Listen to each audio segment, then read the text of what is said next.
נתניהו, אני אמרתי את זה כל הזמן, נתניהו הולך לסכל את הרפורמה המשפטית. הוא לא רוצה שום רפורמה משפטית. לכן אין סיכוי שתעבור שום רפורמה. אתם תראו ואני אמרתי את זה מראש גם, כן? אנחנו נמצאים פה בסיטואציה שנתניהו שואב את הכוח שלו בכלל ממערכת המשפט, הוא חלק ממערכת המשפט. הוא החלק הלא נראה של מערכת המשפט. לכן כל פעם זה מצחיק אותי שפעילי הימין נרדפים אחרי מערכת המשפט, אז הם, אתה יודע, הם אומרים, איך זה יכול להיות וכולי, כולם מאשימים את היועצת המשפטית, אבל משום מה, את הדמות המרכזית בחדר, אף אחד לא חושב להאשים, זה כל היופי בסיפור, כי הוא נראה להם כאילו בצד שלהם, הוא לא בצד שלהם.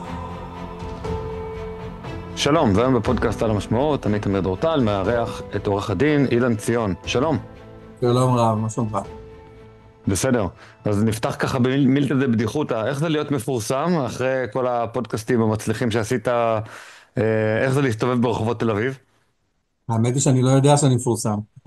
לא מודע לעניין הזה, אם זה נכון או לא נכון. אני פשוט לא עוקב אחרי זה. אני פשוט מופיע מדי פעם, מעת לעת אני בדרך כלל מופיע כשיש לי דברים חשובים לומר. אני לא מופיע סתם אגב, ומכוון, אלא רק באמת שיש איזשהו רעיון שנראה לי חשוב, או איזשהו נושא שאני רוצה להעלות אותו, לדון בו. אבל בשלב מסוים, אם אני מרגיש ההשפעה שלי פוחתת, או שכבר מיציתי את הדברים, אני מעדיף לא להגיד שום דבר. בדרך כלל, ככה אני מסתכל על זה. אז אני רואה את הפרק הזה כפרק המשך לפרק שעשית עם דניאל דושי שהגיע למאות אלפי צפיות, ובפרק הזה וגם בשיחות אחרות שנתת במהלך השנים אתה דיברת על זה שבעצם האנשים לא קובעים את הדעות שלהם לבד, אלא הם קובעים את הדעות שלהם על פי הקבוצה או על קבוצת הייחוס, וזה דבר שמאוד מאוד משפיע עליהם. ואז מפה נשאלת השאלה בעצם, למה שתלך ותדבר, למה בכלל שתלך ותופיע ותבזבז את זמנך היקר אם ממילא אי אפשר להשפיע על דעות של אנשים? שאלת שאלה מצוינת, ואני גם חושב ככה. באמת, זה האמת אגב. זו הסיבה אגב שאני לא מופיע כל הזמן, זה נכון, זה בדיוק הסיבה. כי תראה, בשביל באמת לעשות שינוי, נכון, אתה צריך ליצור איזשהו כוח, אוקיי? הכוח יכול להיווצר, כמו שהסברתי, באחת משני הגושים, ימין ושמאל. גוש הימין, בעצם למעשה הגוש היחיד הרלוונטי למעשה במדינת ישראל נכון לרגע זה, הוא נשלט למעשה לחלוטין על ידי בנימין נתניהו, הסברתי את זה כבר הרבה פעמים. הציבור, מכל מיני סיבות, לא יכול להשתחרר בעצם נניח מההליכה אחריו, או להחליף אותו, לצורך העניין. ולכן התוצאה תהיה באמת שלא ניתן להשפיע. הדבר היחיד שאני יכול לעשות זה להסביר את הדברים, לדבר עליהם, ובנקודת זמן מסוימת יכול להיות שיהיה מצב שבו הציבור יוכל מסיבה כזו או אחרת פתאום להסתכל על העובדות, ופתאום להבין, או אם יקרה, יכול להיות שיקרה משהו מאוד חמור ומשמעותי, שיחייב את הציבור להחליף דיסקט, ואז אנשים יחפשו לזה תשובה. אתן לך אולי דוגמה רק להמחשה, זה לא פעם ראשונה שקורה לי כזה דבר, היה לי למשל, אני יכול להגיד לך בשנת 2001, כאשר אני בעצם הגיתי את הנושא של גדר ההפרדה ביהודה ושומרון, בהתחלה הייתי בן אדם לבד, אוקיי? הקמתי תנועות וכולי, אבל אף אחד לא הכיר אותי ולא היה מקשיב לי או משהו כזה. הייתה תוכנית אחרת של רמון ואהוד ברק, שבעצם היא הייתה היחידה המובנת, ולי הייתה תוכנית בכלל אחרת שדיברה על הקמת גדר בלי לפנות שום מתנחל ושום דבר, אפשר להקים אותה מחר בבוקר. ובסופו של דבר, למרות שהייתי לבד ובודד ועם קבוצה קטנה של אנשים שנלחמתי וכולי, הרעיון הזה חדר בסופו של דבר. למה הוא הצליח בעצם? הוא הצליח כי היו כל כך הרבה פיגועים ורציחות, שבסופו של דבר הציבור לא הייתה שום ברירה, והעיתונאים, התקשורת, הציבור חיפש פתרון, ואז הוא לקח את הפתרון הזה. אז התשובה היא שזה יכול לקרות, יכול לחלחל, אבל ההצלחה של דבר כזה לחלחל היא קשורה בנסיבות מאוד מאוד קיצוניות בדרך כלל, או לצורך העניין, אם מחר מסיבה כזו או אחרת, נניח ראש הממשלה יפרוש, ואז באמת אנשים יוכלו להאזין לזה. אבל כרגע, ברור שבשלב הזה אני יכול לדבר לקיר. זה, אתה צודק לגמרי, זה נכון. כי מצד שני אתה אמרת שגם שביעי לאוקטובר והטבח שבוצע בקיבוצי העוטף לא יגרום להם, או לפחות לחלקם הגדול, לשנות את עמדתם ממסיעי חמאסניקים לבתי חולים, וגם היום הם מסיעים חמאסניקים לבתי חולים, כלומר צדקת, אז קצת לא ברור לי כל כך איך בסופו של דבר כן ניתן לשיטתך לגרום לאנשים לשנות את דעתם. התשובה היא שהמציאות הרבה פעמים יכולה תשנה את דעתך, אבל בדרך כלל מה שיקרה במצבים האלה, אתה לא תוכל לשנות, אלא זה יכול לקחת המון זמן. אני יכול לתת דוגמאות גם מההיסטוריה לזה, כן? אבל במצבים האלה ששני הצדדים, אותו ימין ושמאל, זה נכון אגב לכל מקום בעולם, זה משהו שהוא אוניברסלי, כן? אבל אם נניח שני הצדדים באיזשהו מקום בעולם מאוד קרובים ומסכימים על איזשהו משהו, למרות שהמשהו זה יהיה גרוע ובעייתי, יהיה מאוד קשה לשנות אותו. אתה יודע, אני בדיוק עכשיו יצא לי לראות, אני רואה עכשיו סדרה על מלחמת וייטנאם. במלחמת וייטנאם היא בדיוק הדוגמה לזה, כי במלחמת וייטנאם, אני לא יודע כמה אנשים מכירים אותה, שהייתה אירוע מאוד טראומטי בעצם, גם בתולדות ארצות הברית וגם גם בהיסטוריה העולמית, כן, מבחינת המעשים שנעשו שם וכולי. גם במלחמת וייטנאם לקח המון המון זמן עד שבעצם הצליחו לצאת מווייטנאם. אם נניח המלחמה התחילה ב-65, יצאו רק ב-75. למה? בגלל שמי שהנהיג את המלחמה הזו, את הקו הלוחמני הזה, היה בעצם השמאל האמריקאי. כלומר, זה היה ג'ון אף קנדי, ואחרי זה לינדון ג'ונסון, אוקיי? המנהיגים האלה היו מנהיגים מהשמאל. עכשיו, באופן טבעי, ברגע שהימין חייב להיות מימין לשמאל, אז גם הימין האמריקאי הרפובליקאי גם תמכו במלחמה. ומאחר שהשמאל והימין האמריקאי תמכו במלחמה, באמת אי אפשר היה לשנות את זה, ולכן היית צריך לראות המון המון זמן של הפגנות ארוכות, ומהציבור זה עלה למעלה ולמעלה ולמעלה ולחץ, עד שבסופו של דבר, אחרי 10 שנים לקח להם שהם יצאו במלחמה הזו, שהייתה למעשה די הזויה.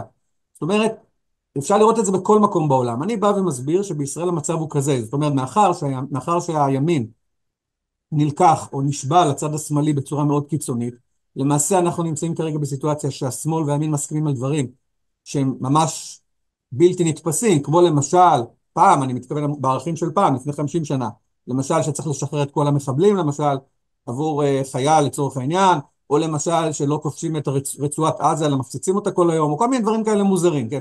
כל הדברים האלה, מאחר שהימין מחזיק בעמדה שלהם, השמאל חייב להסכים להם, ואנחנו מקבלים בעצם את הדברים ההזויים האלה. והדברים ההזויים האלה לא השתנו ולא התחלפו, ואני יכול לדבר 200 פעם, זה לא משנה, הציבור לא יכול להקשיב לי, זה האמת. מתי מעט יקשיבו לי ויגידו, וואו, זה נכון, מעניין מה שאתה אומר, הדברים יכולים לשקוע רק כאשר יש שחרור של החלקים האלה, זה נכון מה שאתה אומר, כן? אוקיי, אז בעצם בוא ננסה רגע לדבר על הלמה, כי זה משהו שאתה מאוד לא רוצה בדרך כלל לדבר עליו, אבל אני אנסה להגיד הצעה משלי, ואולי תראה אם אתה מסכים לה או לא. כן. למה נתניהו לא רק מדבר מדיניות שמאל, אלא גם מיישם מדיניות שמאל? אז סיבה אחת, אתה אמרת את זה, זה כדאי לו אפשר להגיד, כי ברגע שהוא הולך שמאלה, השמאל חייב להיות משמאלו, ואז השמאל נדחק לעמדות הזויות של להושיט את הצוואר למחבלים ממש. ואז העמדות האלה אין להם רווח אלקטורלי כל כך גדול, אז אנשים יעברו, אנשים כאילו פשוטים יעברו מהשמאל לימין, כי בעצם אם גם הימין מיישם מדיניות שמאל, אז למה לא להיות ימין? יש להם מנהיג יותר כריזמטי לימין, נגיד נתניהו. זה אולי למה כדאי לנתניהו פוליטית ללכת שמאלה, כי זה כדאי לו מבחינה אלקטורלית. וכל מי שיבוא ימין מימין לימין, הוא יגיד לו, אתה תקומה, אתה 92, כמו ממשלת רבין, אתה גורם לזה שהימין ייפול, וכמובן הוא לא אומר את זה בעצמו, הוא אומר את זה בעזרת עיתונאים שתומכים בו. ביביסטי מה שנקרא. אבל למה הוא עושה את זה? תראה, קודם כל, בוא נעשה סדר. קודם כל, מה שאתה אמרת הוא מאוד מדויק. אה, נכון, דרך אגב, זה אגב לא, גם אם, תראה דבר מאוד מעניין, גם אם הימין יעבור מאוד שמאלה, עדיין הוא יהיה באזור ה-50%, זה מעניין.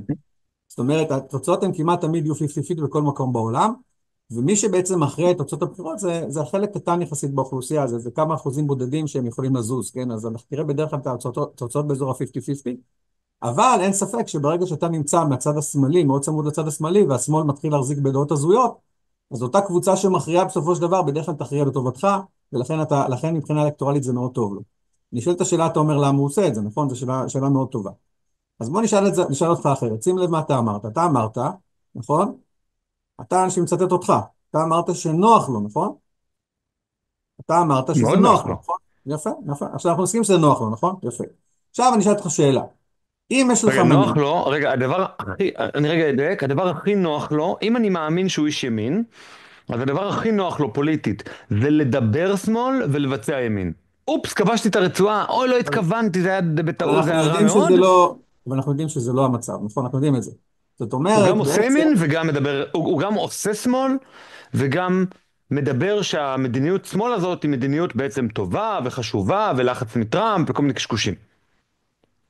יפה, אני עכשיו, תראה, אני בכוונה מדבר איתך ככה, אני לא נותן את התשובה באופן ישיר, אתה כבר מבין שאני לא נותן אותה באופן ישיר, למרות שאני את התשובה הזו כבר חקרתי לעומק, ואני טוען שאני יודע אותה היטב, מכל הכיוונים, בדקתי אותה כבר 200 פעם, אבל אני לא, בכוונה לא עושה את זה, כי אין שום טעם לזה שאני אגיד. כמו שאמרתי, שהציבור לא יכול להקשיב לי, כי אני כרגע מדבר על משהו שמבחוץ לימין והשמאל, אני מסתכל על זה מבחוץ. לכן לא ניתן בעצם, אבל אני אומר כן, או מה שאתה אומר, כן? אתה אומר, וכולם יסכימו איתי, שברור שנוח לו, נכון? עכשיו אני שואל אותך שאלה, אני שואל אותך שאלה הפוכה. שיש לך מנהיג, אוקיי? לא משנה באיזה מקום, שאתה רואה שהוא פועל לפי מה שנוח לו, אוקיי? והוא לא פועל לפי מה שהמדינה צריכה, אוקיי? דרך אגב, לא רק המדינה צריכה לדעת כל אחד, זאת אומרת, יש דברים שאני יכול להראות לך בקלות, שכל אחד יגיד לך בכל מקום בעולם שצריך לעשות אותם, או שאסור לעשות אותם, אוקיי? ואתה בכל אופן רואה שהוא פועל ועושה אותם, אתה מבין? עכשיו, אני באתי ואמרתי, אני בא ואומר, שכולנו, כל האנשים נוהגים לקבוע כל דעה בכל נושא על פי הנחות יסוד מסוימות, אוקיי? אה, גם לך יש הנחות יסוד, אתה אומר כן, הוא עושה, הוא איש ימין, או לא, אני לא יודע אם אולי הוא לא איש ימין, אני לא בטוח, אתה אומר אולי הוא שמאל, שים לב, אפילו בזה יש לך הנחת יסוד, אתה מניח שהאדם חייב להיות או בימין או בשמאל, נכון? זו גם הנחת יסוד, אתה לא יודע את הדבר הזה. לא, לא, לא, בלי הנחות יסוד. קראתי את ספרו מקום תחת השמש, קראתי את ספרו הביוגרפיה של ביבי, על פי הדברים האלה הוא איש ימין. אבל אני רואה יפה. ששוב ושוב ושוב כראש ממשלה הוא מיישם רק מדיניות שמאל. כשר מעולה, אז אוצר אני הוא אשאל אותך יישם שאלה. מדיניות ימין, ולכן אני אומר, יש פה מקום לחשד שבעצם או לא, שהוא לא איש ימין בכלל, או שזה נוח לו להתנהג כשמאל, כי זה מגן עליו משפטית או אני לא יודע מה. אז בוא אני אשאל אותך שאלה אחרת. עזוב רגע את המשפט, אני אומר, את המשפט אני מכיר היטב, ואני בא להתייחס לזה, אבל זה לא הנקודה. אני אתייחס למה שאתה אמרת. אתה אמרת שקראת את הספרים שלו, נכון? המקום תחת השמש ועוד ספר, ואתה באת ואמרת שלפי הספרים הוא איש ימין, אבל אתה אומר, רגע, אבל הוא לא מתנהג כאיש ימין, זה מה שאתה אומר. בכלל לא, עכשיו נכון. יפה, אפס. אז אני מעלה שאלה בכוונה, אני שואל שאלה. אתה רואה בן אדם שכותב ספרים בתור איש ימין, נכון? ואתה רואה שהוא מתנהג הפוך ממה שכתוב בספרים של עצמו. עכשיו, מה אנשים יגידו? מה אנשים יגידו על זה? האדם הנורמטיבי יגיד, ברור, בטח יש את המשפט הזה, ממה שרואים מפה לא רואים משם. אז כשהוא לא היה ראש ממשלה הוא כתב את הספר ככה, ועכשיו ראש ממשלה הוא חושב שזה ככה, נכון? וכל אחד, לא, אני אומר את זה בצורה הבאה, אנשים הם תמיד מכונה להמצאת תירוצים לכל דבר שהם רוצים להאמין בו, בסדר? זאת אומרת, כל בן אדם רואה תופעה והוא ישר מוצא איזשהו הסבר, אוקיי? אני מציע להסתכל על העובדות, כן? והעובדה המדאיגה היא שיש לך בן אדם שכותב ספרים וכאילו כתוב בהם שהוא איש ימין, נכון? ובפועל הוא בכלל מתנהג הפוך. למשל, במקום תחת השמש, הוא מנתח מאוד יפה ומבקר מאוד קשות את העסקה עם ג'יבריל, אומר שזה דבר חמור ביותר, הוא מסביר את התוצאות של הדבר הזה, והנה אנחנו רואים שזה בדיוק מה שהוא עושה. והוא עושה את זה אגב בצורה, אני אגיד לך אגב עוד דבר מאוד מעניין בנקודה הזו, בנקודה הספציפית, זה אנשים אולי לא שמו לב. צריך להבין שכשנתניהו עושה את עסקת שליט, זה לא כמו שממשלת רבין עשתה את עסקת, לדעתי זה היה רבין, שעשה את עסקת ג'יבריל. רבין. למה? וזה אנשים לא שמו לב, יש הבדל מאוד גדול. כי ממשלת רבין זה ממשלת שמאל, וממשלת נתניהו זה ממשלת ימין. זאת אומרת, אם עכשיו נניח תיאורטית השמאל הולך לכיוון השמאלי ופתאום משחרר ככה ממחבלים, זה לא שהימין משחרר את המחבלים, זה לא אותו דבר. זאת אומרת, אם הימין ילך ויאמץ את המדיניות הזו, זה אומר שכל המדינה זזה למקום שצריך לשחרר מחבלים את כל המחבלים, אוקיי? זאת אומרת, לא תמיד שמישהו הולך לצד, זאת אומרת, לא תמיד שהשמאל הולך לשמאל או שהימין הולך לימין, הצד השני עוקב איתו, אוקיי? הרבה פעמים כשיש לך מנהיג, המנהיג אומר, רגע, סליחה, סתכל עכשיו בארצות הברית, טראמפ למשל הולך לימין הקיצוני, השמאל לא הולך לימין הקיצוני, השמאל עוצר, נכון? הוא אומר, סליחה, אנחנו לא מסכימים, הוא נשאר בעמדות שלו. בישראל זה לא קרה, בישראל מה שקרה, השמאל הלך לאיזה משהו שהוא הזוי, השחרור הזה של, לדעתי, כן, של אלף ומשהו, אבל אתה יודע, בכלל אפשר להגיד חיילים, אבל אני נגד הדבר הזה לחלוטין, אבל לא חשוב. והנה הימין, אותו אחד שכתב את הספר, מאמץ את העמדה הזו. הנזק שנעשה מעסקת שליט למדינה הוא מטורף. כי ברגע שהימין עשה את הפעולה הזו, למעשה הדעה של כל הציבור השתנתה, מהדעה של שנות ה-70 הייתה לא משחררים מחבל אחד בכל מחיר, וזו עמדה שמשרת ההישרדות שלנו, לעמדה שאומרת, משחררים את כל המחבלים עבור חייל אחד, שזה העמדה היום אגב. ולכן היום אתה יכול לראות שאנחנו מתפרקים. המדינה הזו כבר למעשה בהתפרקות, משדרת חולשה מטורפת, רפיסות בעיני הערבים שמסביבנו, והמצב שלנו עכשיו מאוד מאוד חמור כתוצאה מזה, אוקיי? ועכשיו אני שואל אותך שאלה, הוא כתב את זה בספר שאתה מחזיק, אז איך זה יכול להיות? שאלה טובה, נכון? כי אתה תגיד לי, מן נכון, זאת הסתם, אומרת, אוקיי, אז יש את ההישרדות הפוליטית, אבל למה שהוא יקריב את גורל המדינה בשביל ההישרדות הפוליטית? דרך אגב, זה בדיוק תראה, מה אז שאומרים אתה, אבל משמאל, כן, שהוא כל כך, כל כך, כל כך מרוכז בעצמו, או איך זה נקרא, שזה הפרעה פסיכולוגית כזאת, אני לא זוכר את השם שלה, אבל שאתה אגומניאק כנראה, זאת אומרת שאתה כל כך מרוכז בעצמך, שמבחינתך שכל העולם יישרף, העיקר שאתה תישאר בכורסה החומה הזאת. אז אני בא ואומר, תראה, אז אני מנתח את זה תקופה מאוד ארוכה. תראה, כי אני, יש לי איזה קטע כזה שאצלי, אני כל הזמן מנתח דברים, מה שלא מסתדר לי, אני חופר בו כל הזמן, עד שהוא מתחיל להסתדר לי. ואז שיש לי את התיאוריה שמתאימה, אני מתחיל לבדוק אותה כל הזמן, פעם אחר פעם, ולראות אם מסתדר לי עם הפעולות העתידיות. והכי טוב, זה שאני מצליח לחזות, אוקיי? את הפעולות העתידיות של הדמות, ואז אני יודע בוודאות שפגעתי, אוקיי? זה עשיתי עם אהרן ברק בזמנו, למרות שאף אחד לא ידע מי זה אהרן ברק, אני בעצם היה זה שבא והסביר את כל הפעלתי בלי תוכניות על הנושא הזה, מי זה אהרן ברק, מה זה מדינת כל אזרחיה, מה התוכניות של האיש, מי זה, מה זה. והייתי יכול לחזות את הפעולות של אהרן ברק, כולל לדעת אפילו אם נניח הוא לזהות את טביעות האצבע של דברים מסוימים. אני יכול להגיד לך שנתניהו היה לי קשה, אה, בכל אופן, קשה לי להבין, היו דברים שלא הסתדרו לי עם נתניהו, הרבה מאוד דברים שלא הסתדרו, הרבה מאוד פעולות מוזרות מאוד, שהייתי ממש נדהמתי כל פעם מחדש, אמרתי, תפסתי את עצמי ואמרתי, זה לא יכול להיות שהוא עושה כזה דבר, זה בדיוק הפוך מה שצריך לעשות, אוקיי? אבל זה קרה פעם אחר פעם. ואז שוב ושוב ירדתי, שוב אותו דבר כמו שעשיתי עם אהרן ברק, עד שבסופו של דבר הגעתי לתובנות מסוימות, שכבר אפשרו לי לחזות את הפעולות העתידיות שלו אפילו, ולזהות את טביעות האצבע שלו על דברים שאף אחד לא ידע שהוא קשור בהם. ואז ידעתי שאני מבין אותו. עכשיו, לכן, אבל לי חשוב אבל אני לדעת לא, מה הפורטרט הזה שאתה מצייר. זאת אומרת, אתה יכול להגיד אני הציבור לא מבין שאני מקשיב, לא אבל הנה רוצה, כאן, בבמה הזאת יש אנשים שכן מקשיבים. אפשר לדבר איתם ולהגיד להם, הנה תראו, זו הדרך, זה מסתדר, זה התזה, למה לכסות ולהסתיר את התזה? אני אסביר למה, כי תראה, אנשים, בני אדם, הם לא, בניגוד למה שאנשים חושבים, כן? זה גם הסברתי באותן הרצאות, ולמשל, אולי עכשיו נראו את הקשר. בני אדם הם למעשה, אני אומר את זה בצורה קצת מוזרה בהתחלה להישמע, אבל הם למעשה חושבים שהם יצורים רציונליים, אוקיי? אבל בני אדם הם לא יצורים רציונליים. בני אדם הם כן בחלק מהזמן יצורים רציונליים, אבל צריך לזכור שכל אדם הוא חלק מקבוצה, שהוא משייך, כל קבוצה שהוא משייך אותה אליו, בסדר? זאת אומרת, אם אני משייך את עצמי לקבוצה מסוימת, זה יכול להיות המון סוגים של קבוצות, אוקיי? באותו רגע בעצם, אני צריך לזכור שהקבוצה עצמה זה יצור עצמאי שיש לו דרישות מהחברים שלו. זה משהו אנושי כזה, אוקיי? זאת אומרת, אם אתה לצורך העניין, אני רואה את נכון, את הדתי, נכון? אז אם אתה שייכת את עצמך, או לא חשוב איך השתייכת, נולדת וכולי, לקבוצה הזו לא, של יהודים, אז לא, חזרתי בתשובה ושמתי יום אחד, הייתי מפאיניק נחמד, ויום אחד שמתי כיפה על הראש, החברים שלי הסתכלו עליי קצת בעין עקומה, המשכנו להיות חברים, הכל המשיך להיות סבבה, היו קצת שיחות לא נעימות, אבל סבבה והכל, כאילו, אנחנו לא כאלה חלשים שאנחנו לא יכולים לעמוד בזה. אמרת באחת ההרצאות האחרונות, שאם היום מישהו יגיד, אני לא מוכן לשחרר אפילו מחבל אחד עבור 1,000 חיילים שלנו, אז הוא יישמע כמו מטורף. הנה אני אומר את זה, אני לא מוכן לשחרר אף מחבל מהכלא עבור שום דבר. אני לא כן, מוכן אבל לסגת רגע, אבל ממטר על שנייה, מטר מרובע עבור עברת חטוף. נושא, עברת, לא, בכוונה לא, אבל עצרתי. הנה, אני מוכן להגיד את הדברים האלה. לא, והנה, אבל אתה לא שום מבין דבר לא למה אני קרה, חותר. השמיים לא קרסו. ועכשיו כמה מילים על נותן החסות לפרק זה. הפעם אני רוצה להמליץ לכם על אלעד שואלי, מומחה לאוטומציות שמתמחה במיוחד בבוטים לוואטסאפ ובאינטגרציות עם מערכות נוספות. כמו בכל חסות, אני ממליץ רק על דברים שבדקתי אישית בפועל. במקרה של אלעד הוא ממש הפך לספק של על המשמעות.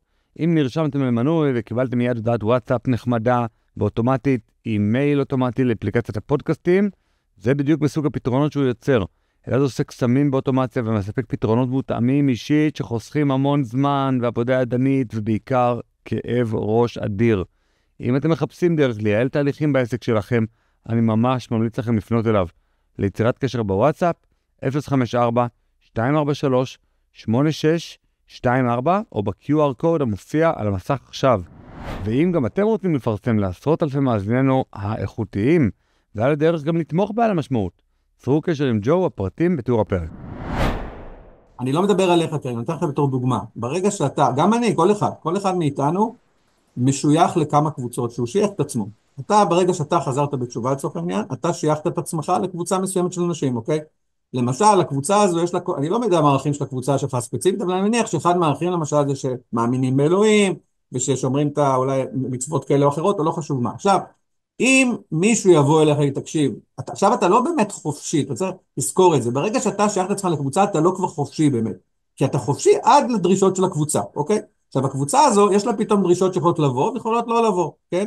למשל, אם אני עכשיו ישראלי, חי בישראל, אני שייך לקבוצה הישראלית, מחר בבוקר בא מנהיג ואומר, טוב, צריך עכשיו להילחם במקום מסוים, ואתה צריך לקחת רובה ולהרוג אנשים אחרים. אני אעשה את הפעולה הזו, למה? כי אני חבר בקבוצה הזו, ואני גם עוד אחשוב שזה נורא נכון, וזה ודאי נכון, אוקיי?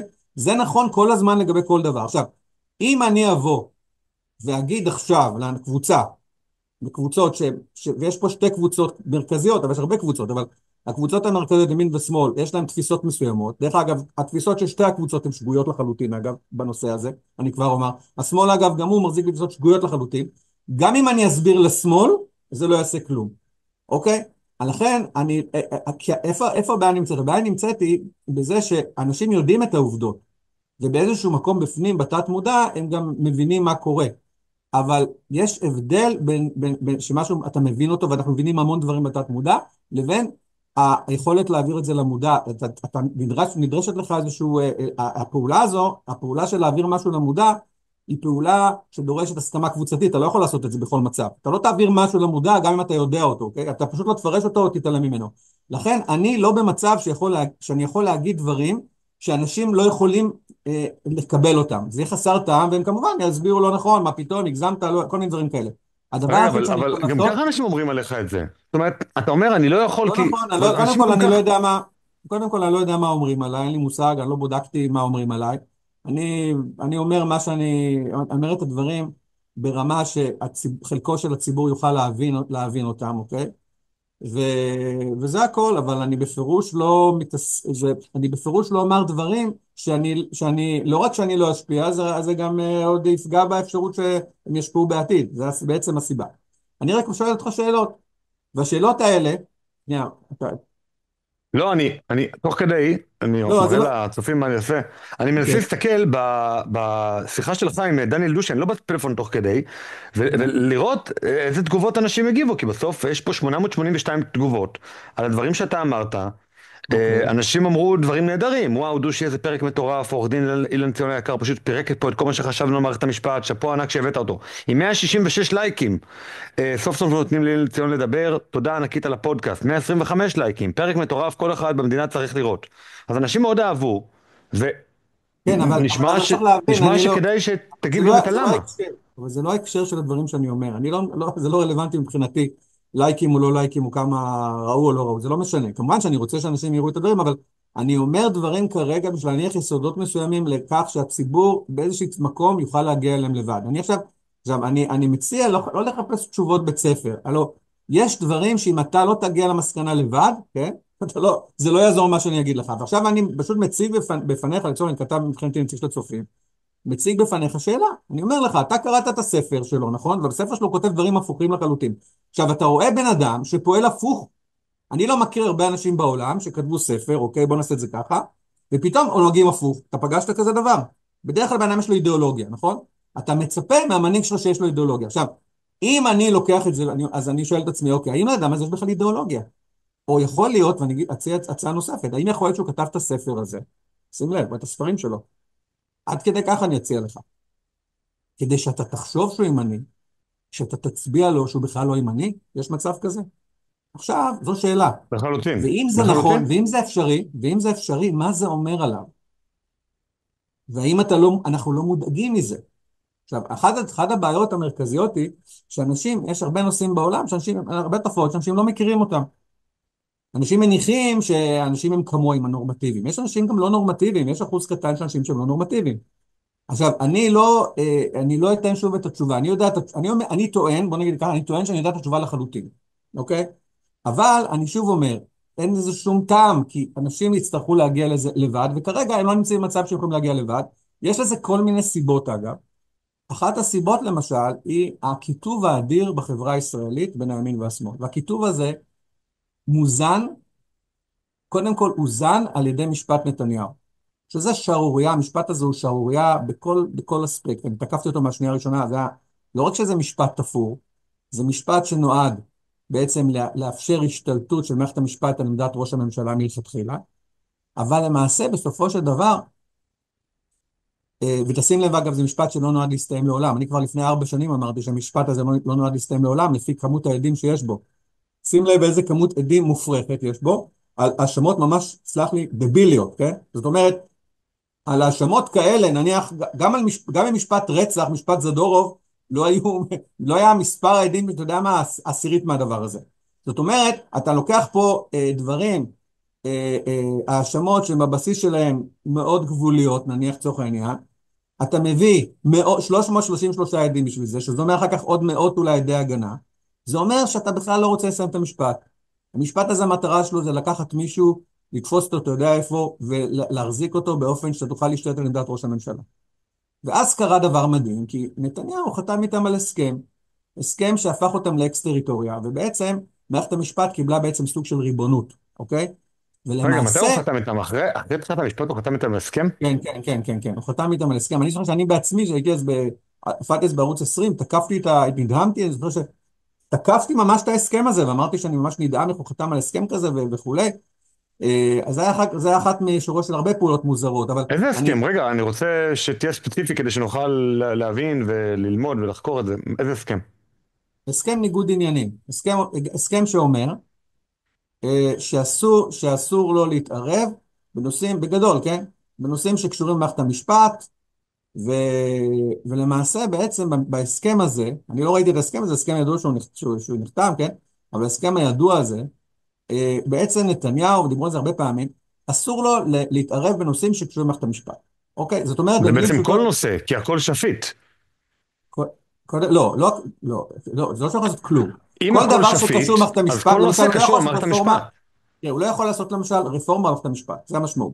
הוא לא או יכול לשנות, בתקשורת, או מה? באוצר, או בשום מקום. בשום מקום הוא לא יכול. נכון, כל דבר שמשפיע על מערכת המשפט, הוא לא יכול לעשות. מחר בבוקר למשל הוא רוצה לפטר את היועמ"שית, הוא לא יכול למעשה. הוא לא יכול את הדברים האלה לעשות. עכשיו, המדהים הוא שהדבר הזה עבר בשקט, עכשיו, בשקט בכלל, ואנשים בכלל מתעלמים כאילו, אתה יודע, יש תפיל בחדר הזה, כולם שכחו מההסכם הזה. עכשיו, לא רק זה, הם גם מצפים שנתניהו יעשה את כל הפעולות שאסורות לו לעשות לפי ההסכם. זה מדהים הדבר הזה. זה מראה לך כמה הציבור הישראלי עיוור ומוכן לקבל כל דבר. אבל שיא השיאים בעיניי בהסכם הזה, שזה הסכם, תחשוב על זה לשנייה אחת, אתה שמעת על דבר כזה בעולם, שרשות שופטת חותמת הסכם עם הרשות המבצעת, שהרשות המבצעת לא תתערב ברשות שופטת? הלא, ירבבו פה בין הנושא האישי של נתניהו, נכון? על כל מיני לבין התפקיד שלו כראש ממשלה בכלל. תבין, זה דבר שהוא כל כך חמור, הוא מושחת ברמה הכי בסיסית. עכשיו, השחיתות היא גם מהכיוון של מערכת המשפט, והיא גם הכיוון שלו, תבין. ושני הצדדים עשו הסכם מושחת, אוקיי? שבעצם, דרך אגב, ההסכם הזה יצר להם ריבונות כזו, אחר כך הם הרחיבו את הריבונות עוד יותר, גם כן בסיוע שלו, אוקיי? ולמעשה, מאחרי ההסכם הזה, וזה מה שאני אומר, יש בעצם הסכמה אחרת, וההסכמה האחרת היא בעצם עוד הרבה יותר חמורה, ואני אסביר אותה. לא דיברתי על זה היום, עכשיו אני אסביר כן משהו מעניין.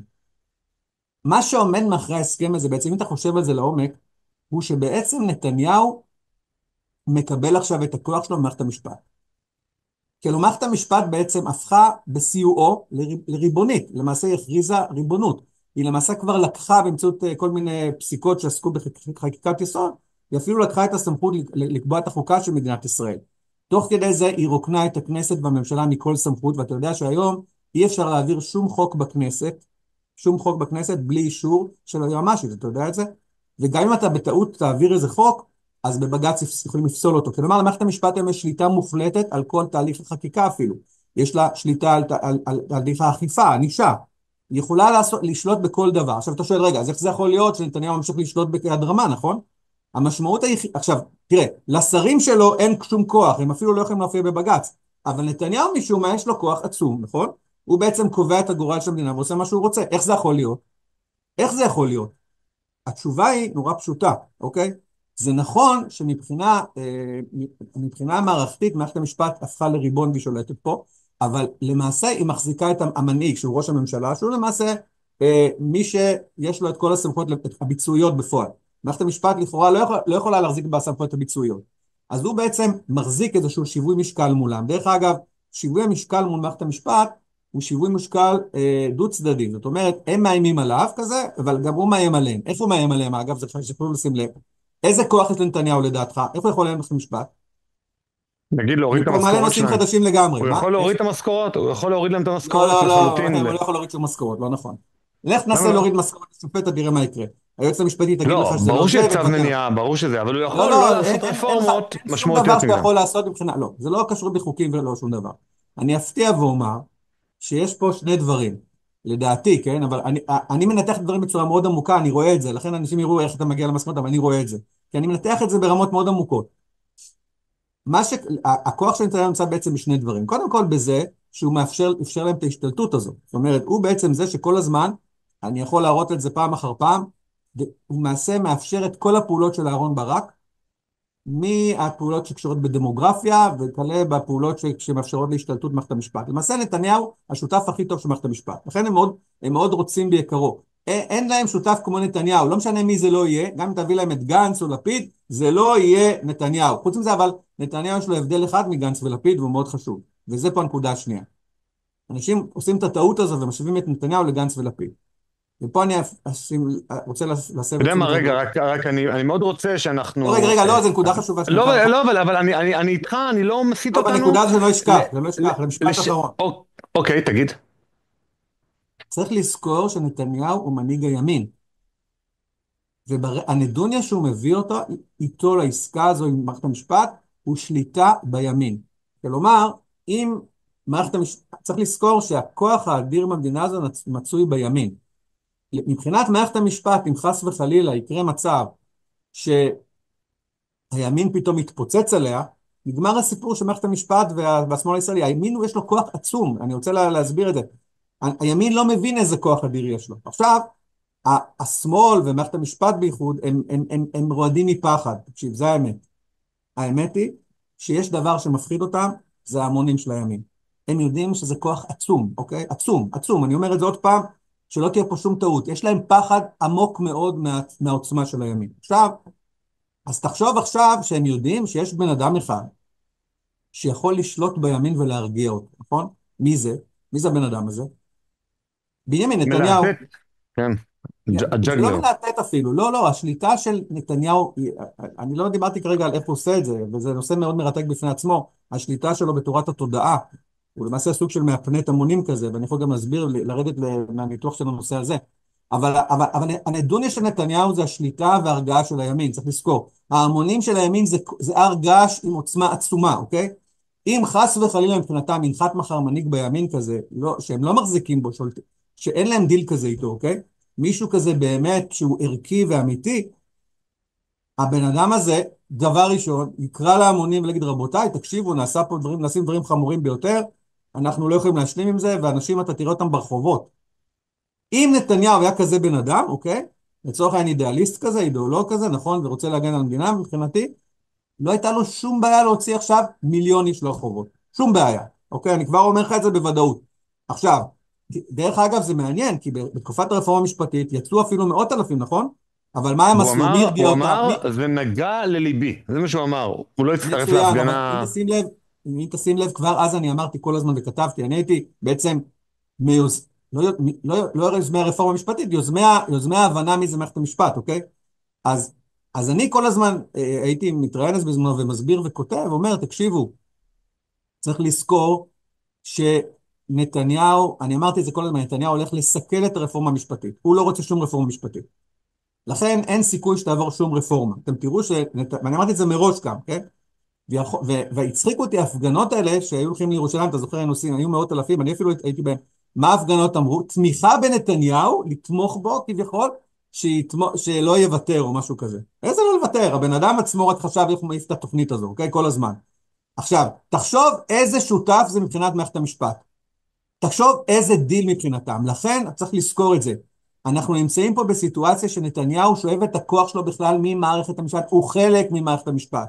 הוא החלק הלא נראה של מערכת המשפט. לכן כל פעם זה מצחיק אותי שפעילי הימין נרדפים אחרי מערכת המשפט, אז הם, אתה יודע, הם אומרים מה, איך זה יכול להיות וכולי, כולם מאשימים את היועצת המשפטית, אבל משום מה את הדמות המרכזית בחדר אף אחד לא חושב להאשים, זה כל היופי בסיפור, כי הוא נראה להם כאילו בצד שלהם, הוא לא בצד שלהם, אוקיי? אז אם עכשיו אנחנו מתחילים לראות את התמונה, אתה יכול לראות פה בן אדם שכותב ספרים, שבכלל לא משקפים את דעתו, נכון? מופיע בציבור כאילו הוא החבר של הציבור הימני, אבל למעשה מאחורי הקלעים הוא בדיל עם הצד השנוא ביותר על הימין, נכון? ומרגיע אותו. עכשיו תתחיל לגבש לאט לאט את הדעה שלך ואת ההבנה מי זה, אוקיי? עכשיו, כל פעם אתה תתקל בתחושה הפנימית הזאת, לא יכול להיות, אין דבר כזה, לא יכול להיות, אתה לא תלך באמת תבחור ותבחור. זה דבר שאני כן אעשה אותו. למה? כי כולנו שקועים במאבק בין הימין והשמאל. אתה למעשה מצביע נגד השמאל. השמאל מצביע נגד הימין, נכון? לכן מבחינתך, שגם ישימו שם כבשה, גופה, או לא חשוב מה, אתה גם תצביע על הגופה. למה? כי אתה מצביע נגד קמלה הצד השני. האריס, ישימו מה? קמלה הנה האריס, קמלה האריס, בדיוק, וגם היא נכון. תקבל 50%, ישימו את נכון, הגופה בדיוק. שנקרא ביידן, וגם הוא בדיוק. יקבל 50%. כמובן, דרך אגב, זה לא 50% בדיוק, נדבר על זה, נכון. אתה לא הראשון שגילית את קרוב התופעה הזאת. ל-50%. אני רוצה להראות רגע את הסרטון הזה, בואו נראה אותו ואז נדבר עליו, ורק נוודא ששומעים את הסאונד.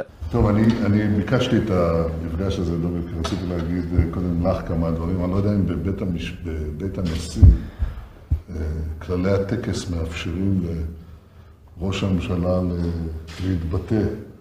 אז אני רציתי פשוט להודות לך בשם עם ישראל ומדינת ישראל על השירות הארוך והאמיץ והחשוב שלך לשמור על בית המשפט העליון. עשית את זה בצורה מופלאה, בתקופה לא פשוטה, תחת חצי ביקורת, וזה לא קל לאף אחד, אבל זה במיוחד לא קל לשופטים, משום שהם בעצם נהדרים בדרך כלל את היכולת של תגובה ישירה.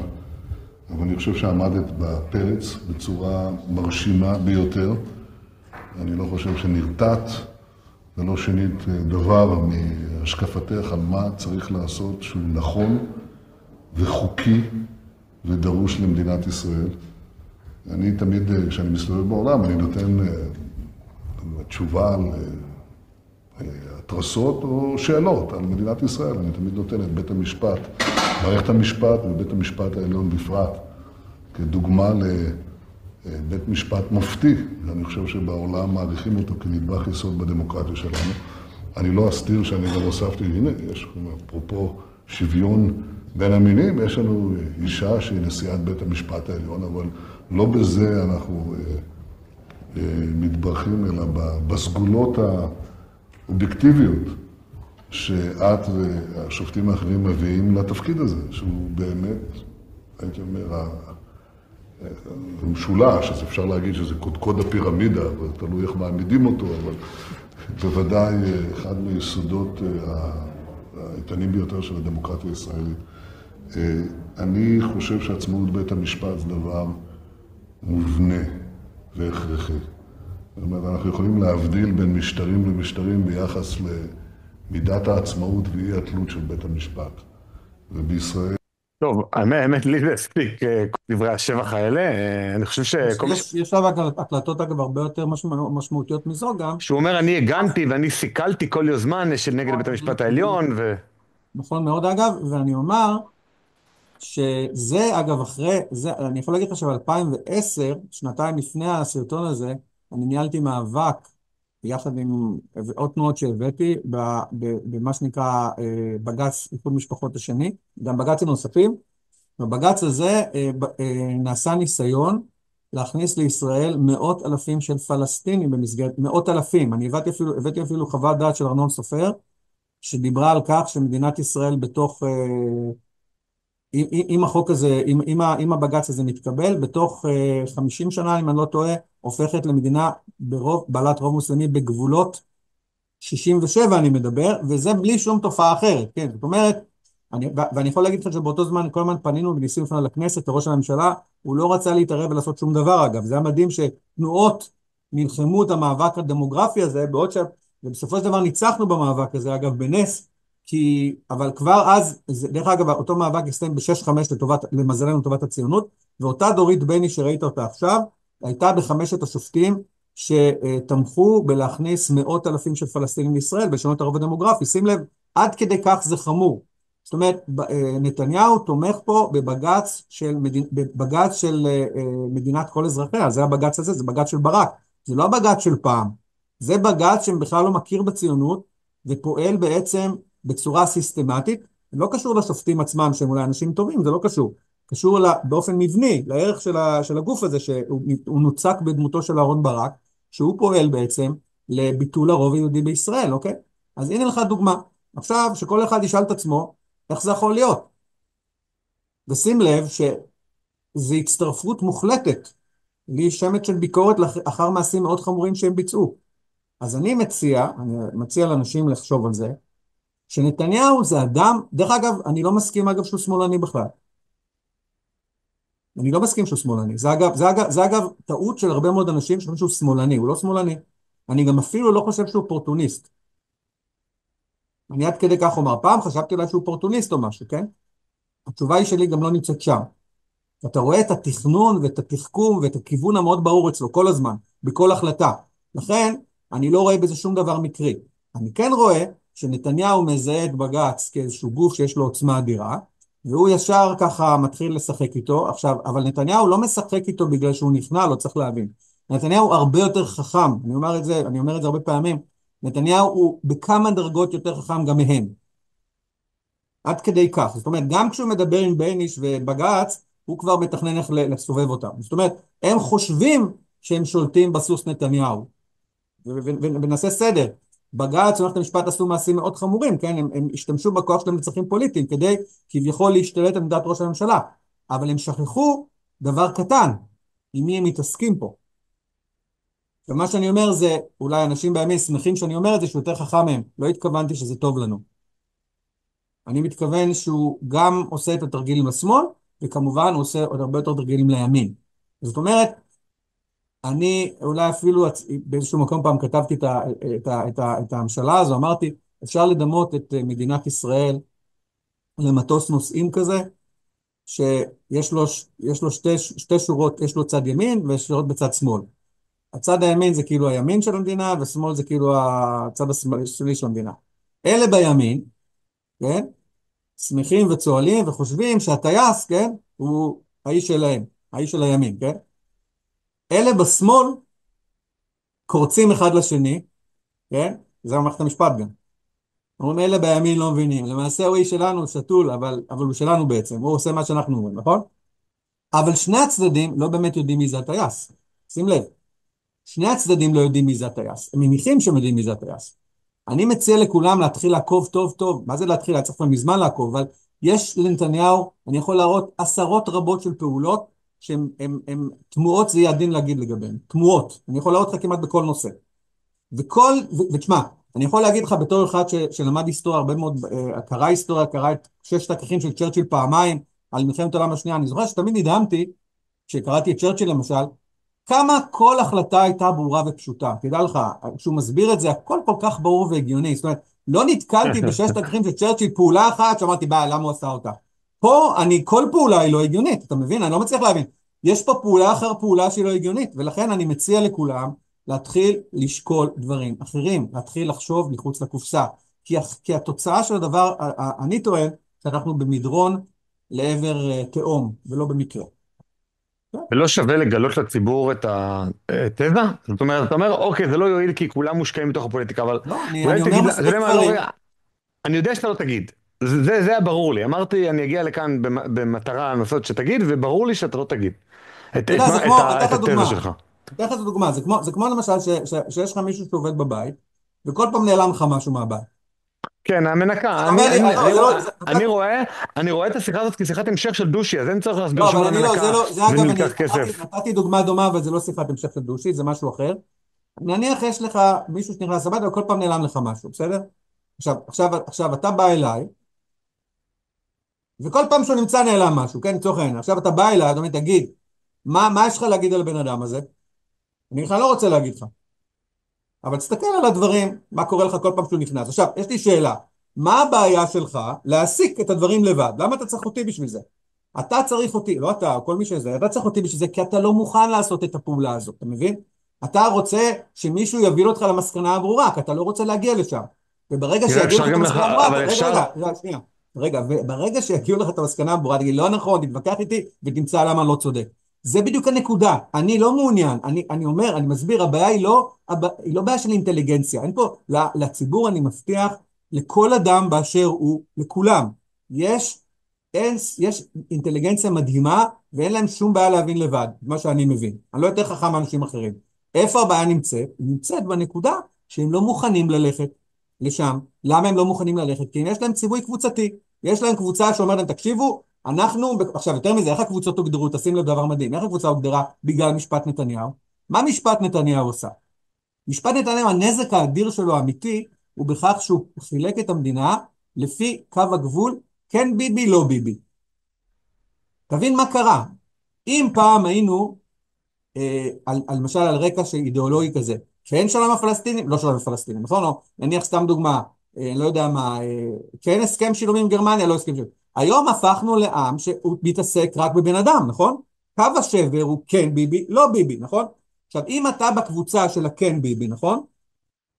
זה לא משנה מה הוא יגיד, נכון? אתה חייב לתמוך בו, אתה מסכים איתי? אתה מבין מה אני לא, אומר? אני לא מסכים איתך, אני חושב שיש אנשים שהם מאוד מאוד מאוד אחריו, נקרא להם הביביסטים, ויש אנשים אחרים בימין, שהם לא כל כך מושקעים בפוליטיקה, הם לא כל כך אתה בתוך לא הדבר ביביסט, הזה. אתה אומר. אתה אומר שאתה לא ביביסט.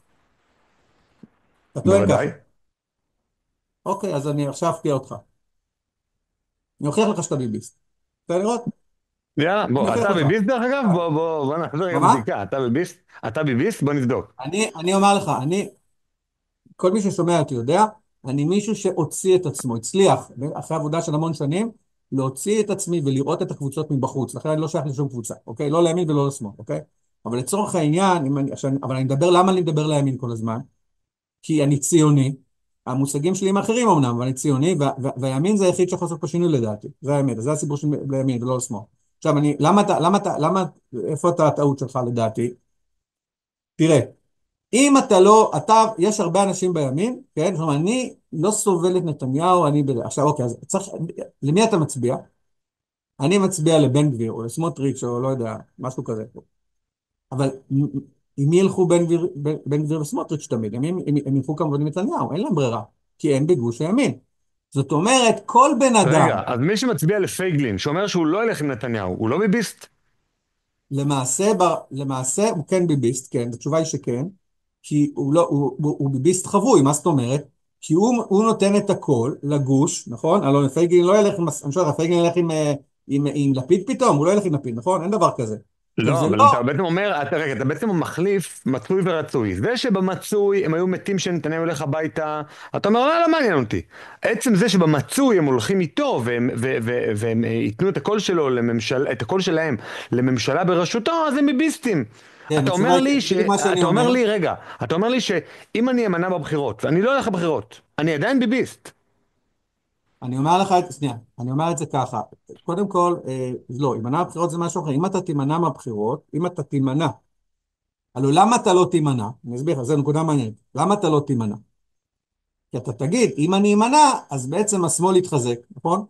כלומר, אני לא מדבר עליך אישית, אבל רוב האנשים, הם מצביעים תמיד נגד הצד השני, בסדר? אוקיי? בגלל שהם מצביעים נגד השמאל, הם באופן טבעי צריכים להצביע לימין, נכון? מי יושב בראש הימין? בנימין נתניהו. לכן, זה שאנשים מנקים את המצפון שלהם, אומרים, אני נגדו, בלה בלה בלה, כן? אבל אני אצביע למישהו שברור לי שהוא ילך איתו, נכון? עכשיו, ואם אני אני לא מתפקד אמרתי, לליכוד, רגע, רגע, אם אני מתפקד לליכוד כשמישהו רץ נגד נתניהו, אני מצביע דווקא למישהו השני, אני עדיין לא ביביסט? משנה, זאת אבל אומרת, אתה אומר, לא, אני לא לא. יכול להיות לא ביביסט. אבל זה לא, תקשיב, אנחנו לא עוסקים בלתת פרס למישהו ולהגיד שהוא נורא בסדר. אני לא בא לבקר גם אנשים באופן אישי. אני אומר שאנחנו נמצאים בטרגדיה יוונית שאין לה פתרון, זה מה שאני מסביר. אתה אומר שאתה לא ביביסט. למי אתה נכון. מצביע? הרי גם אתה גם לא אני, יכול לא... כאילו... אז אני אומר לך, לא, אז אני אגיד לך למה אני מתכוון. אצלי יש עולם ערכים עולם ערכים אחר לחלוטין שלא קשור בחלוקה ימין ושמאל, אוקיי? אני מנסה להסתכל על עולם הערכים הזה, שאגב אני אומר לך שהוא סובב בגדול, הערך העליון אצלי קוראים לו הישרדות, בסדר? הישרדות של העם שלנו, זה מה שמעניין אותי תמיד. סביב הערך הזה של ההישרדות, אני בודק את כל המציאות. עכשיו, אני אומר, מה הכי יתרום להישרדות?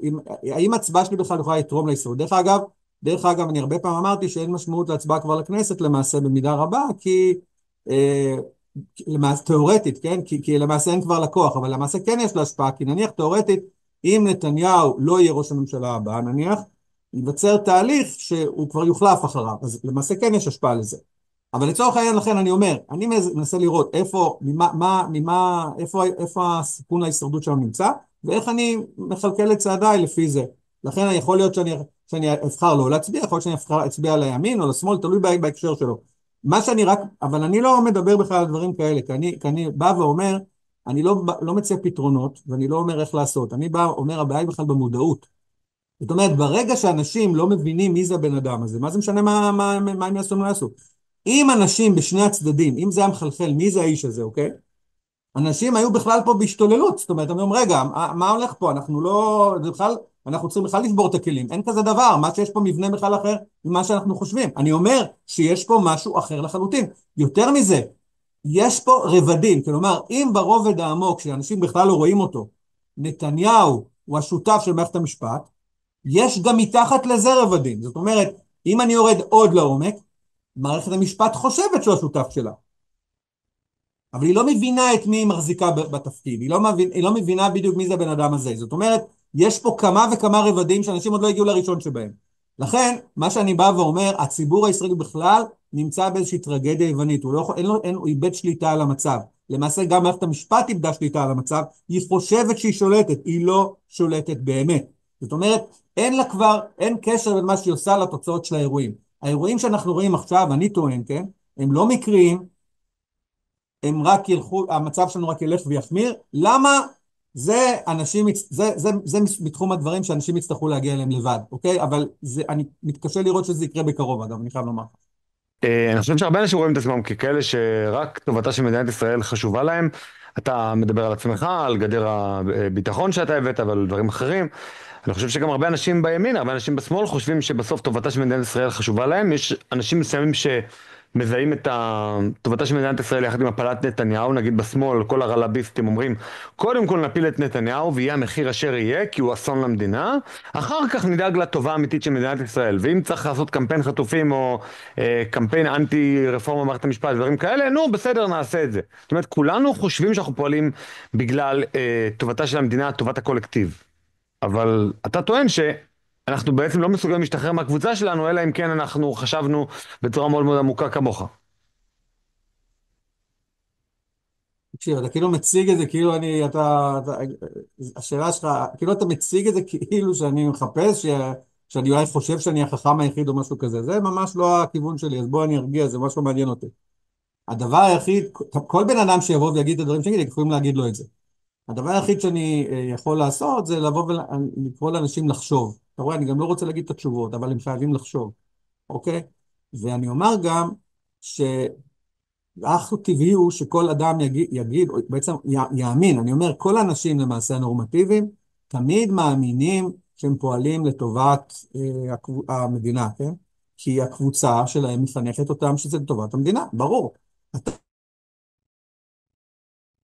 לא משנה כמה אתה, ואני אומר, זה לא משנה, זה לא עניין של אינטליגנציה, אתה יכול להיות עם אינטליגנציה של 200, אתה יכול להיות חתן פרס נובל, 3 חתני פרס נובל, גאון, עם השכלה מדהימה, ויש מלא כאלה, אגב, ותשים לב באופן מדהים, הם תמיד יהיו בשני הצדדים. זאת אומרת, מה שאני בא ואומר, שבגלל העיקרון הזה של חלון אוברטון, הרעיון הזה שדיברתי עליו הרבה, בעצם למעשה כולנו, כן?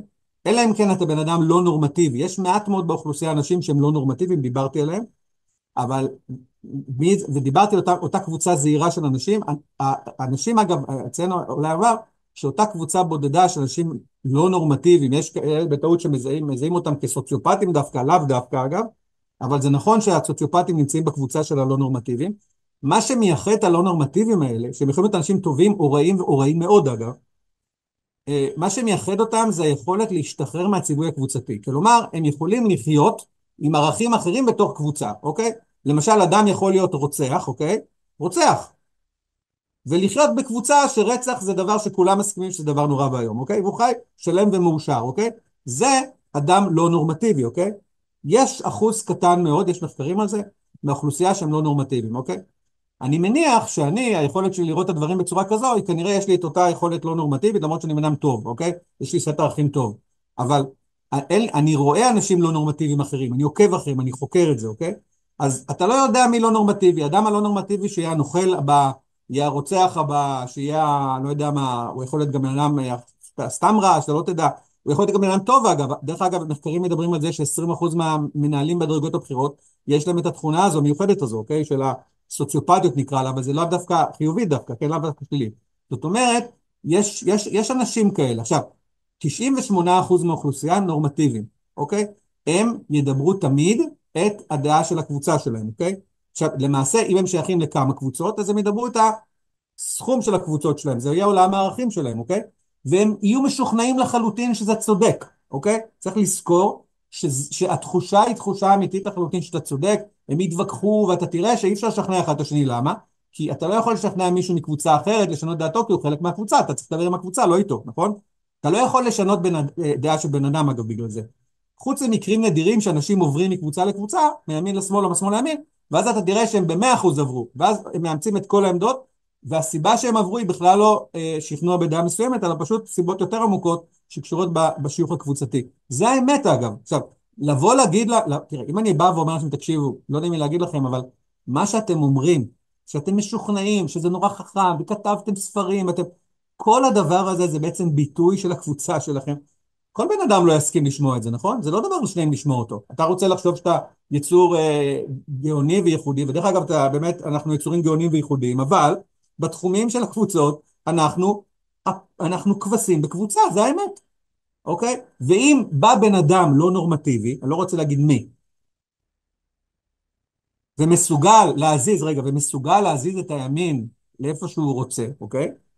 ולצמצם את גבולות חלון אוברטון, כולם יצטמקו לאזור המצומצם של חלון אוברטון, ופתאום אתה תראה שכולם מדברים באותם מושגים, כולם חושבים שזה נפלא לשחרר את כל המחבלים עבור חטוף. זאת אומרת, אם מישהו אחר בעולם, ששם, במקומות אחרים בעולם, הם לא חל עליהם חלון האוברטון הישראלי הזה, מסתכלים עליך, הם אומרים, די, לא יכול להיות. כאילו, די, אין מצב שיש עם כזה, שעשו לו את 7 באוקטובר, שהוא לא כובש את השטח הזה, שהוא מפקיר את החטופים שלו, שהוא נכנס למשא ומתן על החטופים שלו, ומוכן לשחרר את כל המחבלים עבורם, והם כולם נמצאים 5 קילומטר ממנו, הם הצבא אחד החזקים בעולם. אני שואל אותך שאלה, זה נראה לך הגיוני? יפה. מי שנמצא בישראל, זה הגיוני לו. ולא יעזור מה אני אדבר. בגלל זה. אני חושב שגם לרוב הימין זה לא הגיוני הדבר הזה. זה שיש חלק מהאנשים בימין שמחושפים על ידי אותו גורם לא נורמטיבי שלא נקבת בשמו וכולם יודעים על מי אתה מדבר, זה סיפור אחר. אני חושב שהרבה מאוד אנשים בימין חושבים שזה הזוי, שעוד לא כבשנו את הרצועה, שעוד לא גירשנו את המחבלים, שעוד לא כבשנו את השטח, שעוד לא ישבנו אותה, כי זה לא ריאלי וכל מיני קשקושים כאלה. בוא נעשה סדר, כי אתה אומר, אני אומר ברשותך, אני כמה דברים. אחת הבעיות אגב, בישראל שאני רואה אותה בכלל, זה מאוד אפילו אגב ליהודים, אבל עכשיו בוא נמהיר את זה בקצר ליהודים, זה שאנשים הם לא פרקטיים במה שהם אומרים. שים לב מה אתה אמרת, נכון? אתה אמרת עכשיו כמה דברים, נכון? ואני רוצה רגע לקחת את הדברים שאתה אמרת, כי זה משקף הרבה דברים שהרבה אנשים אומרים. אתה אמרת כן, גם אני חושב שצריך, בעצם אנחנו חושבים, הרבה אנשים צריך לכבוש את הרצועה, ליישב אותה ולגרש את המחבלים. ככה אתה אמרת, לגרש אותה, משהו כזה. אז קודם כל בוא נעשה סדר. ברגע יש כמה דברים. קודם כל, לכאורה, אנשים, למה אנשים אומרים את זה? המטרה שלהם להיות צודקים. אתה בעצם אמרת משהו, אתה אומר עכשיו אני צודק, איזה יופי. אבל אתה לא אמרת משהו לא אמרת משהו שהוא ישים בכלל. מה זאת אומרת? קודם כל, מה המטרה הראשונה שלך? המטרה הראשונה שלך זה קודם כל לכבוש את הרצועה, נכון? אז למה אתה, או לא חשוב אנשים, מחברים לכיבוש הרצועה גירוש גירוש או יישוב? התיישבות, נו. למה לעשות את הפעולה הזו? בוא נניח שאתה חושב בראש, בוא נניח שאתה פרקטי, זאת אומרת, טוב, אני עכשיו חושב בראש ככה, אני חושב לגרש אותם וליישב. נניח אתה אומר את זה, כן? עכשיו, אתה יכול להגיד כזה, אתה יכול להגיד, טוב, אני אומר שצריך לכבוש אותם, בשטח. לא להגיד מה לעשות אחר כך, נכון? או, תגיד, גם לכבוש אותם, גם לגרש אותם וגם ליישב. עכשיו אותי שאלה, מה נראה לך יעבור יותר טוב? שתגיד, רק לכבוש אותם, או שתגיד גם את כל הפעולות האחרות. אני לא מתאם כרגע אסטרטגיה או לא, לא, לא, מבחינה לא, הנה פוליטית. הנקודה, לא, לא, לא, לא, זה הנקודה, תקשיב, אתה יודע, כשאני אספר לך סיפור קטן, כשאני נאבקתי על הקמת גדר ההפרדה של מדינת ישראל, אוקיי, המצאתי אותה, את הרעיון הזה שבכלל, את הקונספט, שאפשר לשים גדר ביטחון באמצע המדינה, אוקיי? עכשיו ישר באו אמרו לי, רגע, איפה תהיה הגדר? איפה היא תהיה? היא תהיה על הקו הירוק או לא תהיה על הקו הירוק? ישר התחיל הוויכוח הזה. עכשיו, אני הבנתי שאני רוצה להציל אותנו מהפיגועים המטורפים האלה של המחבלים, כן? להציל אותנו ומהר. ידעתי שרק הגדר ביטחון הזה יכולה להציל אותנו, בסדר? לצורך העניין. מהפיגועים האלה. ולכן אני אמרתי כזה דבר, בתנועה שלי אמרתי כזה דבר, תקשיבו טוב, אנחנו לא מביעים עמדה איפה הגדר תעמוד. רק שגדר הפרדה היא הדרך היחידה, ככה קראנו לזה. לא אמרתי איפה היא צריכה לעמוד. אבל אם עכשיו, הייתי שואל אותך עכשיו, 20 שנים לאחר מכן, איפה הגדר תעמוד? סתם שאין כבר קמפיין. אין לך דעה? קצת לא, מעבר לא, לבנות לא, לא, לא, שטחים, עכשיו, לא. קצת... עכשיו, זה לא אותו מצב, לא, לא, לא, השאלה, לא, אבל אתה בא ואומר לי, לא, אל תדבר איתי בשיחה כזאת לא, אבל אתה לא מבין אותי. בצורה אסטרטגית. לא, לא אני אמרתי, אל מבין, תדבר, אתה דרך אומר אגב, לי, בשום אופן לא כיבוש, אמרתי לך, אל גירוש, תדבר איתי. התיישבות. למה אתה לא לא, לא, מדבר רק כיבוש? זה הרבה יותר ריאלי. זה הרבה יותר לא, אבל ריאלי, מה אתה תמיר, רוצה? אני אתה לא, צודק. תמיר, לא, לא, זה לא השיחה בכלל. לא אמרתי לך, אל תגיד לי, כן תגיד לי. זה לא השיחה בכלל, לא, לא ביקרתי אותך לדבר איתי. רציתי להראות משהו דרך מה שאתה אמרת. לא, לא מבקר את איך שאתה דיברת בכלל. אני רוצה להראות משהו בדרך זה. אני רוצה להראות שבזמנו, כשאני רציתי להקים את הגדר, המטרה שהייתה פרקטית, נכון? להקים את הגדר, נכון? ידעתי שאם אני אדבר, אם אני פעם אחת אגיד שהגדר צריכה להיות על הקו הירוק, או אני אגיד הגדר לא צריכה להיות על הקו הירוק, מאותה שנייה איבדתי חצי מדינה. אין יותר גדר, תבין. אף אחד יותר לא היה מקשיב לי בחיים, אתה מבין את זה? ולכן אני הקמתי את כל התנועה של הרעיון שאני לא אומר איפה היא נמצאת, בגלל שידעתי שלא יקבלו אותה. עכשיו, אותו דבר היום, אם אני בא ואומר, צריך לכבוש את הרצועה, לא זה א' ב', צריך לכבוש את הרצועה ממזמן, אתה יודע מה, אני נשבע לך, אני מה-15 באוקטובר, משהו כזה, מתראיין בלי סוף שצריך לכבוש את הרצועה, ולכבוש את ציר פילדלפי. פעם אחת לא אמרתי שצריך ליישב אותה, או צריך לגרש אותה, ואתה יודע למה? כי זה לא, כי כרגע השאלה הזו היא לא רלוונטית. אם אני מעלה אותה עכשיו, אני מיד מאבד חצי מהאנשים, תבין. אז מה אתה עושה? עכשיו, לא מבקר אותך, אני נותן לך דוגמה לכל האנשים בימין. מה הם עושים?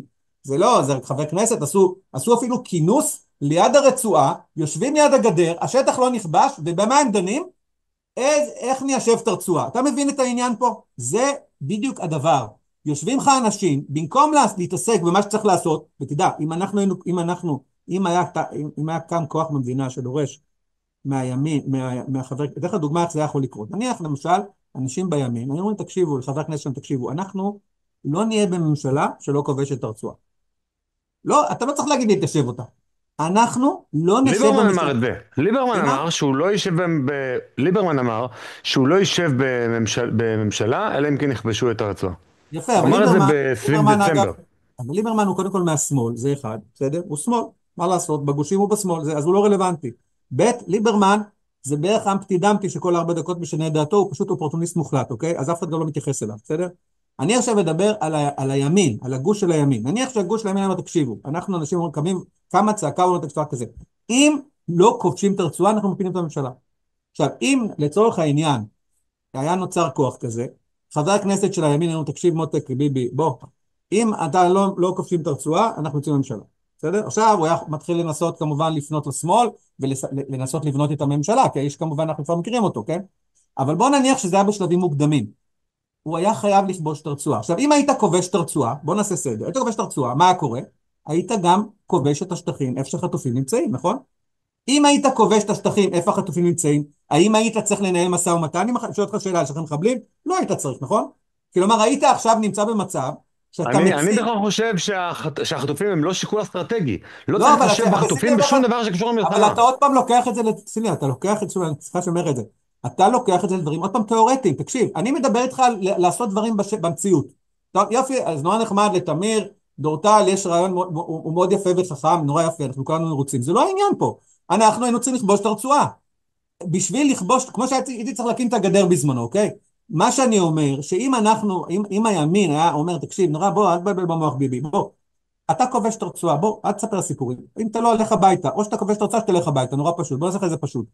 הוא בלית ברירה היה כובש את הרצועה, נכון? לא בגדיל, הוא היה כובש את הרצועה, ואז הוא היה כובש את הרצועה, אוקיי? פתאום היית מחזיק בשטחים, איפה שהחטופים נמצאים. ואז פתאום לא היה שום סיבה לנהל את המשא ומתן, לא היה צריך לשחרר מחבלים, נכון? ואז פתאום היה קורה שהחיזבאללה אומר, רגע, בוא, אלה חזקים, בוא לא נתקוף אותם, הם עכשיו כבשו את ארצם, אחרי כבשו את לבנון, נכון? ואז אחרי שהיית עושה את זה, היית מתחיל להגיד לי, לא, בוא עכשיו ניישב את זה. והוא היה אומר לך, לא, לא, לך תתווכח אז. ולך תתווכח אז עכשיו, כן נגרש, לא נגרש, למה אתה מתעסק בזה בכלל? אני טוען, זו הטענה שלי, שאנשים, אתה שוב, אני לא אקח את הדוגמה, כן, אני טוען שזה לא קורה במקרה. כי אנשים בימין הם צבועים. מה זאת אומרת הם צבועים? שהם לא יודעים שהם צבועים. למעשה, המיין אישו שלהם זה לתמוך בימין ולהצביע נגד השמאל. עכשיו, הם לא רוצים להפיל את המנהיג של הימין, זה מה שחשוב להם, כי הם נלחמים בשמאל, אוקיי? ולכן הם יודעים, עמוק בפנים, שאם הם יגידו משהו שצריך, יעדיפו להגיד עמדות באוויר כזה, כן? כמו שסמוטריץ' ובן גביר אומרים כל הזמן, כן? יש להם כל מיני דעות כאלה, כן? יוצאים ממשלה, נכנסים ממשלה, אבל תכלס הם לא יוצרים שום מצב, זאת אומרת, הם לא מכריחים את הממשלה לכבוש, כמו שהיה צריך לעשות, אתה מבין? אבל למרות זאת הם יכולים לדבר, בוא נכבוש, ואז ניישב. סליחה, בשביל ליישב צריך לכבוש, לא? תסכים איתי, נכון? תסכים איתי, נכון? קודם, שלב מסוים, בוא נתחיל בלכבוש. זהו, זה כל הסיפור. ודרך אגב, ברגע שאתה אומר, בתור איש ימין, אני רוצה לכבוש וליישב, כל השמאל נגדך. הוא לא יקשיב לזה שצריך לכבוש, הוא יקשיב ליישב. סיכלת את האפשרות ליישב. אם אתה אומר לכבוש וליישב, בדיוק, או לכבוש, לגרש וליישב, אתה צריך לדבר על הדבר הריאלי, על דיברת המינימום מעולה. ההכרחי בשביל זה. ואז לא, לזה אף אחד לא יכול לא מזה, אתה להתנגד. צריך, בדיוק, לכן אני אומר, אני לא אמרתי איפה הגדר צריכה להיות. דרך אגב, הייתה לי דעה, אבל לא אמרתי אותה. דרך אגב, הדעה שלי בסופו של דבר היא הדעה שהתקבלה בסופו של דבר. אגב, אותה דעה איפה שנמצאת, כן, פחות או יותר. כן. כמה אפילו אני שיותר רציתי שטח, שתהיה עוד כמה יותר שפחות בפנים. פלסטינים. כן, כמה שיותר שטח וכמה שפחות פלסטינים. בדיוק, זה הרציונל שלי, אבל אני יכול להגיד לך שבסופו של דבר אפילו, בזמנו ישבתי אפילו עם שגריר ארצות הברית, ואמר לי שארצות הברית בדיוק תומכת בגדר הזו, בדיוק לפי התוואי שלי, וזה בניגוד לעמדה אפילו בניגוד לעמדה של שרון, אבל לא ניכנס לזה, היסטוריה מאוד מעניינת. מה שאני רק אומר עכשיו, לצורך העניין, זה שהחוסר הפרקטיות של הימין הזה, כן? ולמעשה ההצטרפות האוטומטית לנתניהו, למעשה, הם כולם מגלגלים עיניים לשמיים ולא מבינים איך זה קורה. כולם חלק מזה. עכשיו, אני לא מנקה את השמאל, כי בוא נבין משהו. השמאל הישראלי הוא רדוד, אוקיי? בדיוק כמו הימין. כלומר, אין שם שום דבר, אין שום טיפת חוכמה שם יותר, כן? בוא נבין. הם המציאו איזשהו סיפור על נתניהו, שבכלל לא רלוונטי אליו, זה בכלל לא הסיפור האמיתי. רודפים אחרי כביכול הדמות שלו, אבל הם למעשה מחזקים אותו כל הזמן. למעשה השמאל כל הזמן עוסק בלחזק אותו, וגם הוא צבוע. למה הוא צבוע? כי מצד אחד הוא כאילו מוציא את השנאה שלו לימין, מצד שני אתה רואה שהשמאל למעשה מחזיק את נתניהו בשלטון. למה? כי אנחנו יודעים שמערכת המשפט רוצה את נתניהו בשלטון. לכן יש פה איזו צביעות משני הצדדים, כל אחד מהכיוון שלו, שאנשים לא באמת אומרים או פועלים לכיוון מה שצריך לעשות. מה שצריך היה לעשות, היה צריך לכבוש את הרצועה ממזמן, היה צריך לחסל את החמאס, ודרך אגב אתה לא יכול לחסל את החמאס, לא יכול לחסל אותו בלי לכבוש את הרצועה, אי אפשר, אוקיי?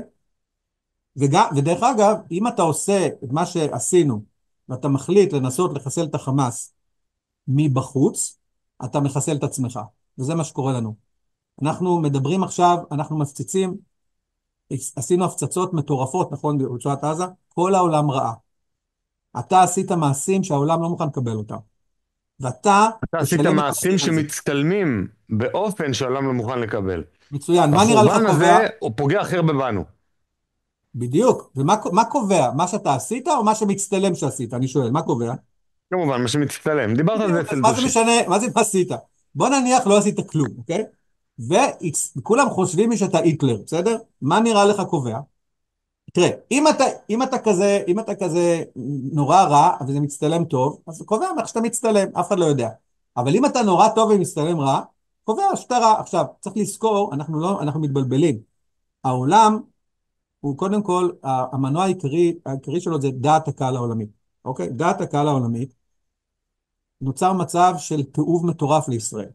אנחנו מפרשים את זה בתור אנטישמיות. אני טוען שהיא יוצרת אנטישמיות, אבל הבסיס שלה הוא לא אנטישמיות בכלל. הבסיס שלה הוא הפעולות שאנחנו ביצענו שלא מקובלות היום בעולם. אף אחד לא מוכן לראות מישהו שמפציץ ריכוזי אוכלוסייה ורואים ילדים מתים ודברים כאלה. העולם לא מוכן לקבל את זה, נקודה. גם אתה, אם היית רואה איזה משהו, איזה עם במזרח הרחוק שעושה את זה, ישר היית נגדו, אוקיי? ודורש שהוא יפסיק. עכשיו, זה שאנחנו בחרנו במודע ברעיון שאנחנו לא כובשים את הרצועה, הוליד את התוצאה, אנחנו צריכים להפציץ אותם כל הזמן. כביכול, כאילו אנחנו עוד שנייה נעשה ניצחון מוחלט או משהו כזה. כשאתה עושה את הפעולה הזו, דרך אגב, זו אחת הפעולות שבעיניי נתניהו עשה במכוון. אתה יוצר את התמונות האלה ואת התיעוב העולמי הזה נגדך, ואתה למעשה עומד ליפול למצב של מדינה מוחרמת בסכנת הכחדה. ותראה, צריך לזכור שהעולם, אם הוא ירצה, אם העולם מחליט, ברובו המכריע, לחסל אותך, אתה מת. אני אומר את זה בצורה הכי ברורה, לא משנה כמה אתה חכם, חזק, זה לא יעזור שום דבר. אם העולם, אני מזכיר שהעולם החליט שהוא רוצה להיפטר מדרום אפריקה, כי נכון, בגלל האפרטהייד או מסרביה, לא עזר כלום. דרום אפריקה זו מדינה הייתה מאוד חזקה, כן? היא עצומה בגודל, זה לא עזר שום דבר. אם העולם יחליט, והוא קרוב מאוד לזה, אולי אנחנו כבר נמצאים שם, אני לא יודע, אם דעת הקהל העולמית תחליט שאין לנו זכות קיום, אין לנו זכות קיום. זה לא יעזור שום דבר.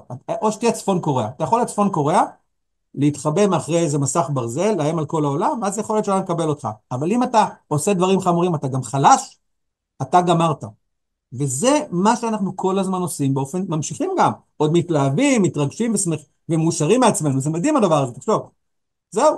אז אני חושב שהדברים, זה הדברים בעצם שאני רואה אותם, כן? לגמרי, אז בנימה אופטימית זו, באמת יותר נכון נימה פסימית זו, פסימית מאוד זו, כי אם לא נתחיל להתעורר על עצמנו ולהבין רגע איך נלחמים ואיך מנצחים ואיך מסיימים ואיך דואגים לדעת הקהל תהיה גם בעדינו, אנחנו בבעיה מאוד חמורה. נקווה שנתחיל לחשוב באופן כללי, זה תמיד דבר חשוב וטוב. עורך הדין אילן ציון, תודה רבה. תודה רבה. היי, אם האזנתם עד לפה, ממש אשמח שתקדישו עוד דקה אחת מזמנכם. תיכנסו לקישור, כאן למטה, ותתמכו בנו באמצעות מנוי לעל המשמעות פלוס ב-60 שקלים לחודש. המנוי יעניק לכם גישה מלאה ליותר מ-200 פרקים בלעדיים של הפודקאסט, שתוכלו להאזין להם באפליקציית הפודקאסטים האהובה עליכם. בנוסף, המנוי יאפשר לכם להצטרף למפגש הזום השבועי של קהילת על המשמעות. כל פעם נפגשים ולומדים יחד נושא אחר, ויש גם זמן לשאלות ולדיון בלעדי למנויים. כמו כן, כל מי שמנוי לעל המשמעות פלוס נהיה שותף בהחזקת הפודקאסט ככלי תקשורת עצמאי ובלתי תלוי, שיקדם את הרעיונות שאנחנו מאמינים בהם. אז יאללה, הקליקו כאן והצטרפו אלינו לעל המשמעות פלוס, נחכה לכם.